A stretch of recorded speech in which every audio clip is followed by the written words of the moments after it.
Welcome back to another lesson. Now, we have already touched on practice exams, why they're important.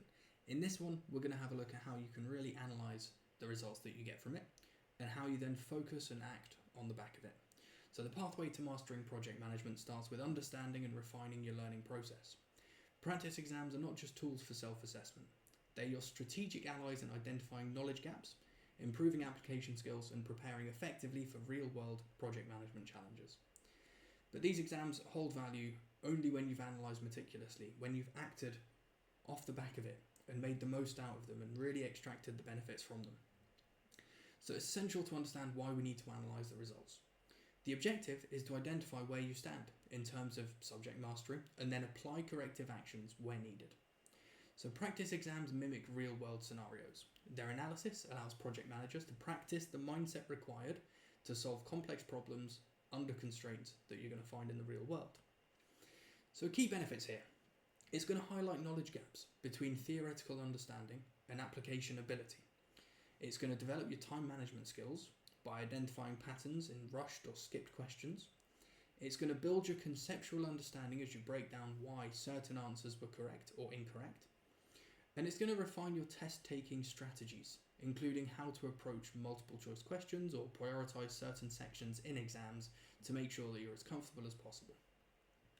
So there is an example there. If you consistently miss questions with risk assessment, but you perform well in stakeholder management, the high-level focus should shift towards improving scenario-based risk analysis and obviously utilise the resources like the PMBOK guide and simulation exercises. So it allows you to really focus on those knowledge gaps. But the only way you're going to identify them is, of course, analysing your results. So you need a structured review process. So analysing practice exams demands a structure to maximise effectiveness. It's a step-by-step process here. Let's run through it.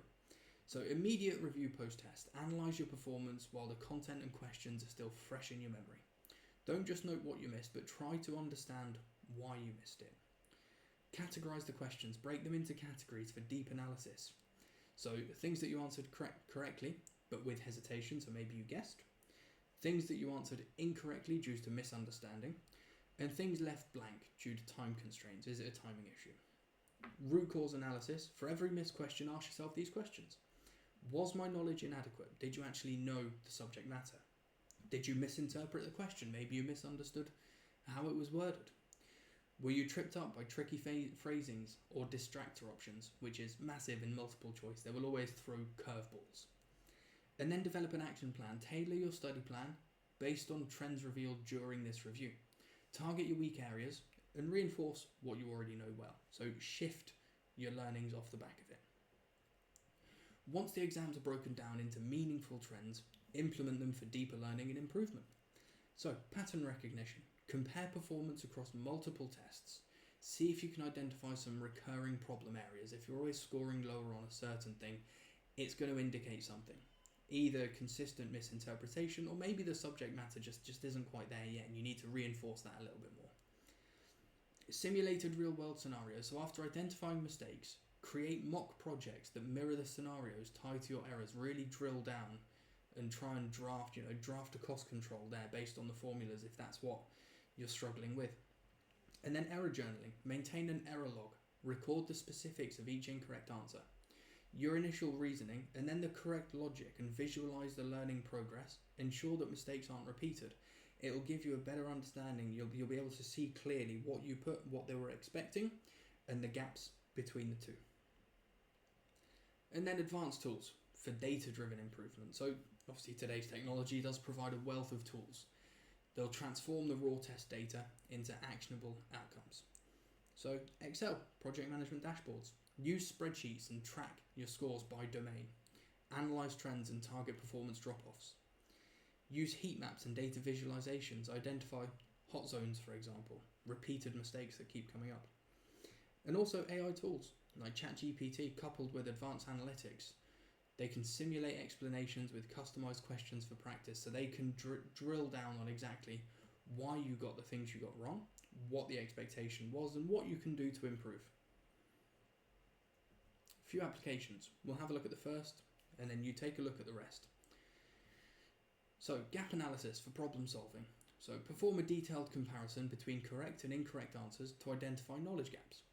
Analyze patterns and weak domains to create a more focused study strategy.